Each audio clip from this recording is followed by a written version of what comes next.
Continue.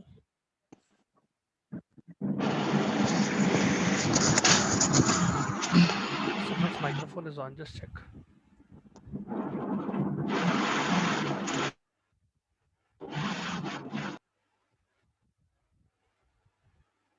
Right. So as I was saying, depending on what kind of drug that you are using, generally antipsychotics or CNS stimulants have a effect wherein they can cause euphoria.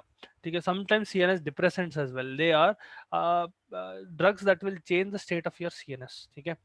Ethosuximide is one such drug. Upon repeated usage or even on the first usage, generally the patient will have a euphoric effect. They'll have drowsiness and euphoria. Okay, so keep that in mind. There you'll come across several drugs in pharmacology that will cause euphoria. Later on, we'll come across them, but essentially that is euphoria. A patient, what do you call, condition in which the patient will become very very happy, and not necessarily happy per se.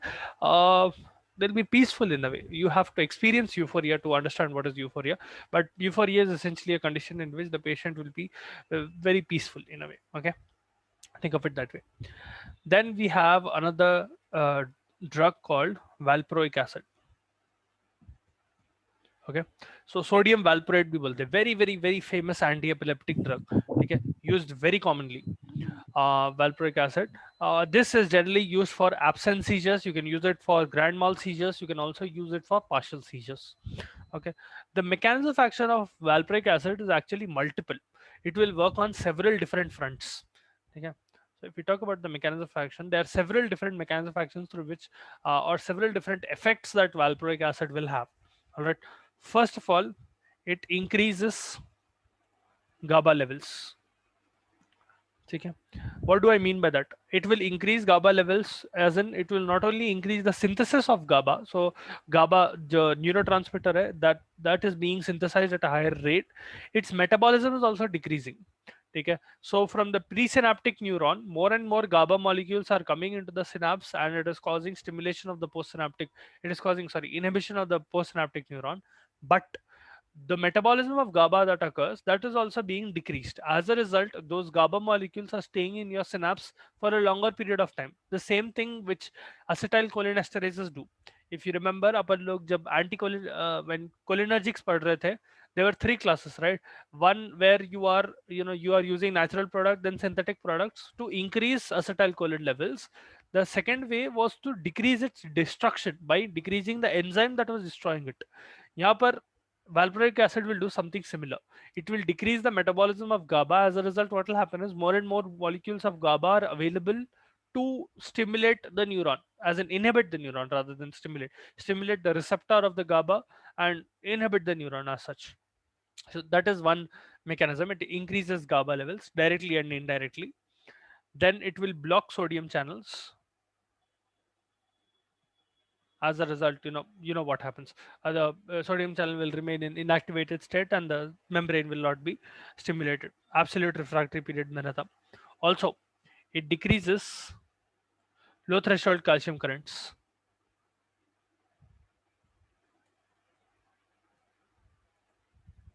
So essentially, it is decreasing T currents. जो ethosuximide करता, वही same mechanism also applies here.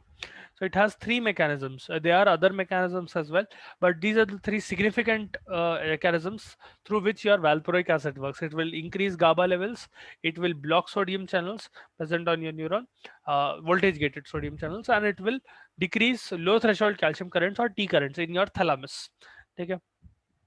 Now, there are certain very, very obvious disadvantages with valproic acid as well. First of all, it is teratogenic, cannot be given in mothers, lactating mothers, and pregnant women. You can also not give it in children, very young children. It is dangerous to give this drug. Okay, and monitor the liver functions very, very closely. Very important point. Monitor liver functions. This has been known to cause hepatotoxicity. Okay, so other than that, it can cause tremors, sedation. It can cause certain GI effects as well. Patients might have nausea, vomiting, and epigastric distress. Patients can have ataxia, will not be able to walk properly. Their movements will not be coordinated essentially. Okay, ataxia is a condition in which, now, let's suppose you want to get up and walk. Okay, you know exactly what to do. You don't have to think about it. Okay, it has become a reflex at this point. You just stand up and you start walking. There's a proper synchronicity between your neuronal tissue and the neuronal message that are being generated from your CNS and the muscles that are actually performing the function, muscles and bones. Ataxia में क्या होता that synchronicity is lost. Essentially, your nervous system is not able to communicate properly with your muscular system. As a result, what will happen is the patient will start fumbling and they'll fall down. Okay, they do not have proper coordination in between your skeleton and neuronal system. Okay, that is ataxia. Some patients will have rashes and alopecia, patchy baldness, common with alopecia, common with valproic acid. Sorry. Then, other than this, there are a few other anti-epileptics that are used as well. One is benzodiazepines. We'll discuss about it in its own class. But just remember, benzodiazepines like diazepam, lorazepam, clonazepam, ये पूरे use करते. Especially they are used as anticonvulsants. Status epilepticus में या febrile convulsions में दोनों में use कर सकते. Especially diazepam. Febrile convulsions are when the patient will start having convulsions when fever increases more than normal. You'll generally observe that children में होता बहुत ही है. When their body temperature increases more than 103, 104, they'll start having seizures. Specifically, they'll start having convulsions. वो condition में आप diazepam use कर सकते हैं. ठीक है. Clonazepam is generally used in absence seizures or myoclonic seizures. Okay, but tolerance might develop with clonazepam. Then there are a few newer anti-epileptics as well that have been being that are being used nowadays. One is levetiracetam. Even though levetiracetam is not new anymore, it was new a couple of years ago. Now it has become pretty common. Okay, this is especially true when the patient is having refractory partial seizures. थोड़े patients में क्या होता even despite giving two different anti-epileptic drugs, their seizures cannot be controlled. ठीक है.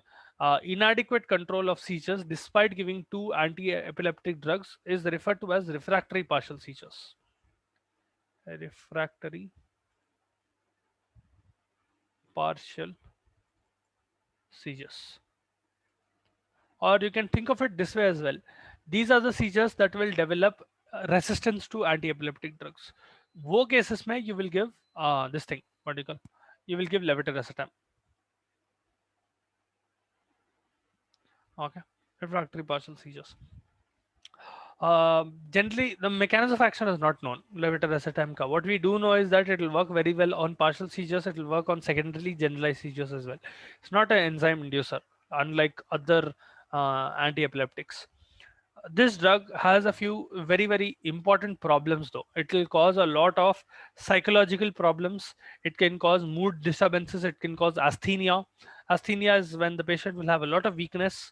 It's not exactly fatigue. They'll just become lethargic and weak. Okay. There'll be apathy. They will not feel anything. Okay. uh, and what do you call, their moral compass will essentially go haywire. Abnormal behavior is seen. Sometimes infection might occur because of levetiracetam. It will have an effect on the immune system as well. Though it has its place, it has a lot of disadvantages as well. And another broad spectrum anti-epileptic is newer agent lamotrigine. Lamotrigine. Lamotrigine is a sodium channel blocker. Okay. Inhibits, it also inhibits the release of glutamate. Glutamate is another excitatory neurotransmitter.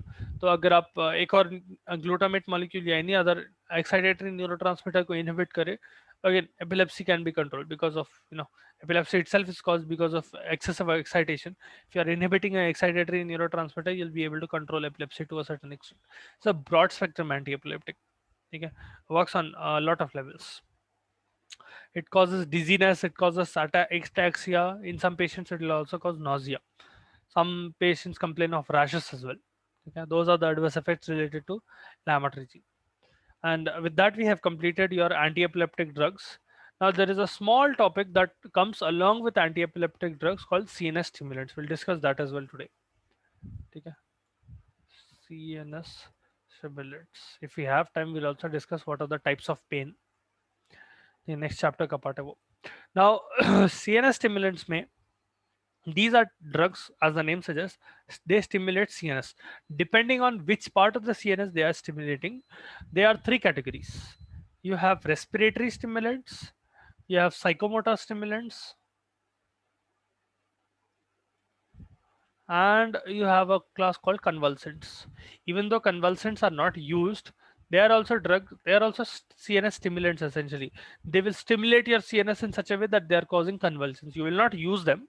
Obviously, you don't want to cause convulsions in patients, but it is, those drugs are essentially convulsants. They can cause convulsions, even though if you don't use it. Okay. First of all, we'll look at respiratory convulsions. We have two drugs in this. There's doxapram and nicotinamide. अब किधर use करते respiratory stimulants? Whenever the patient is having respiratory failure, and let us suppose you are not able to control the condition. Let us suppose the patient is having pleural effusion. Example, let us suppose the patient is having pleural effusion where a lot of fluid is building up in their pleural space and their respiration is sharply falling. Now, by the time you remove all the fluid present in their pleura, the patient might die. There is a chance. Okay? Or any other such condition. Let's suppose the patient has COPD and they are not able to breathe properly, or the patient has asthma, they are having status asthmaticus. For a small period of time, even if you are giving the proper treatment for the condition, the patient might not survive till that treatment works. So you might have to give a temporary measure so that the patient survives. Especially in such conditions where the respiration is completely getting depressed, you have to stimulate the respiration.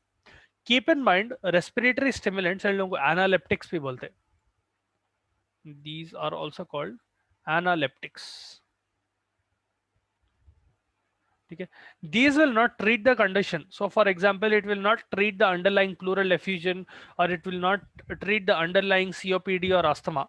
It will only give you enough amount of time so that you can treat it. Okay. Before the patients die, before the patient runs out of air or runs out of respiration, you will get an extra boost of energy. Imagine you are playing a video game and you are about to die. Okay. You are facing let's suppose a boss level monster. I'm not sure how many of you all play video games, but I hope you understand the example. Imagine you are playing some what do you call, some boss level monster on a top level, and what do you call, before you are able to kill that monster, you have damaged that monster quite a lot, but your health is very low. Okay. Now, before you are able to kill that monster, you need a small health boost. Imagine you keep running around here and there, and you find that small health boost. It will not help in killing the monster, but it will give you time so that you can kill the monster. यहाँ पर I hope you are understanding the example. These CNS stimulants, specifically these analeptics, work the same way. They will give you a little boost of time where you can treat the patient's condition. Okay. What they do is they will act on your brainstem, specifically doxapram. This acts on your brainstem and spinal cord, and it will increase respiratory and vasomotor center activity. आपके जो medulla में रहता, vasomotor brainstem and medulla में जो vasomotor center and respiratory center रहता, those are getting activated. As a result, you will get a little bit of respite. Now they have their own set of side effects. They can cause, because they're stimulating your brainstem, they can cause coughing, they can cause nausea, they can cause restlessness, hypertension, tachycardia. Sometimes patients might have arrhythmias with it, and in certain patients, convulsions are also triggered because of doxapram. Okay, so a lot of side effects are also associated, but at least you'll be able to make sure that the patient is surviving. Where do you use it? Acute respiratory failure, या फिर some patients, or specifically some premature infants, they are born with apnea. They will not be able to breathe properly.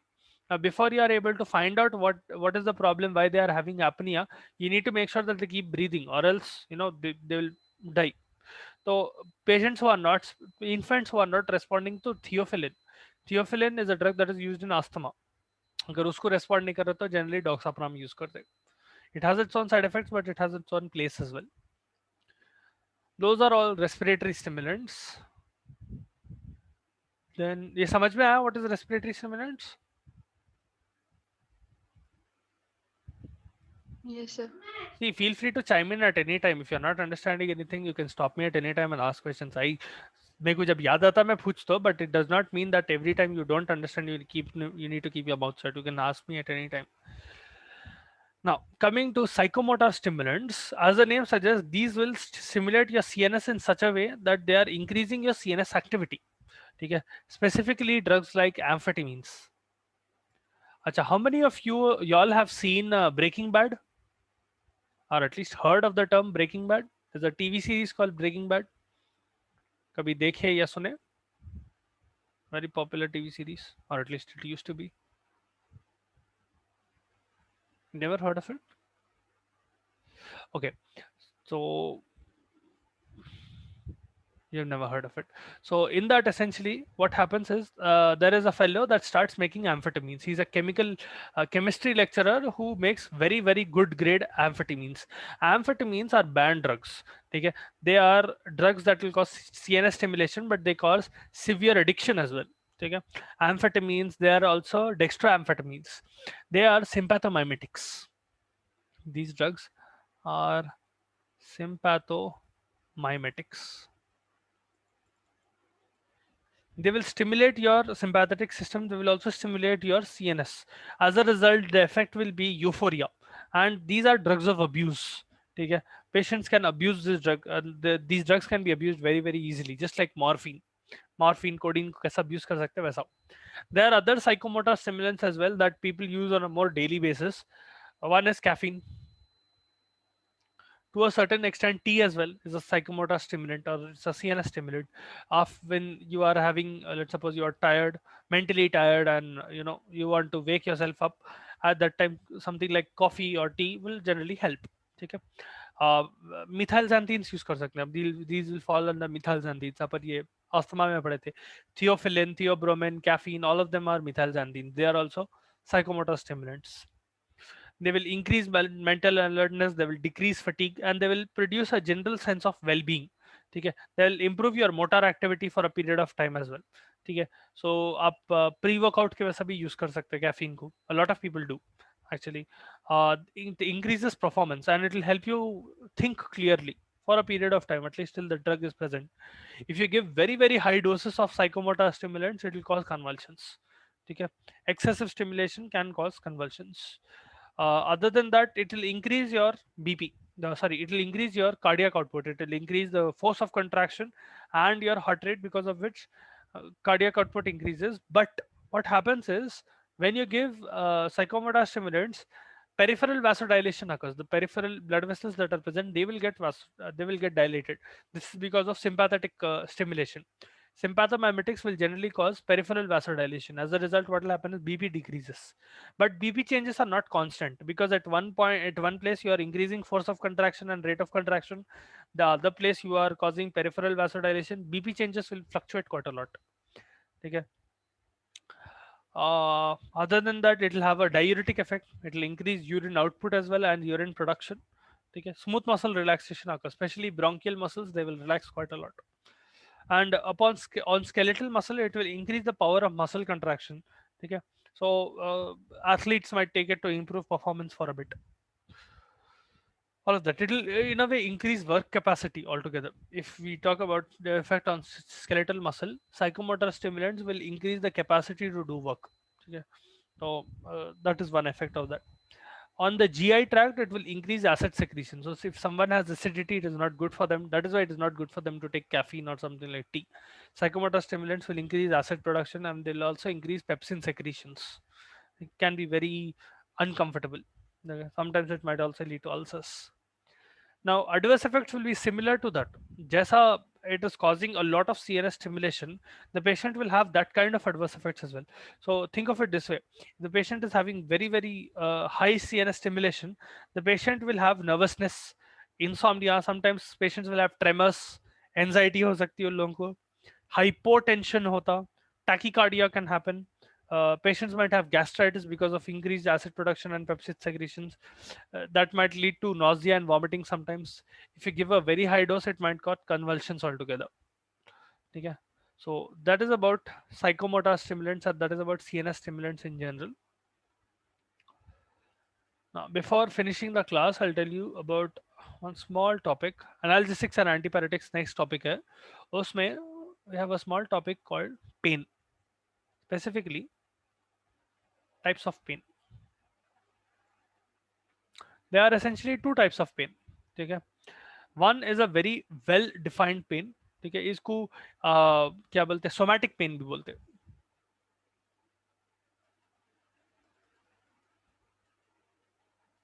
And then you have visceral pain. Somatic pain is generally because of inflammation. Okay, it is pain coming from your integumentary structures like your muscles, bones, joints. Integumentary structures other than your muscles, bones, and joints. It might also come from your skin. So this is a much more sharp and well-defined pain. You'll be able to pinpoint किधर हो रहा pain बोल के. That is somatic pain. Visceral pain is very dull. It is vague. So something like stomach ache or pain that is coming from your visceral organs essentially is called visceral pain. It is very difficult to pinpoint that pain. Okay. It might be visceral pain will generally be accompanied by autonomic responses. Autonomic responses such as sweating. Under that kind of pain, the patient will start sweating. The patient might have nausea. They might have hypotension. It's a very dull and sometimes a very severe pain. This might be due to spasms, it might be due to ischemia, it might also be due to inflammation. Okay. Then there is one special type of pain called referred pain.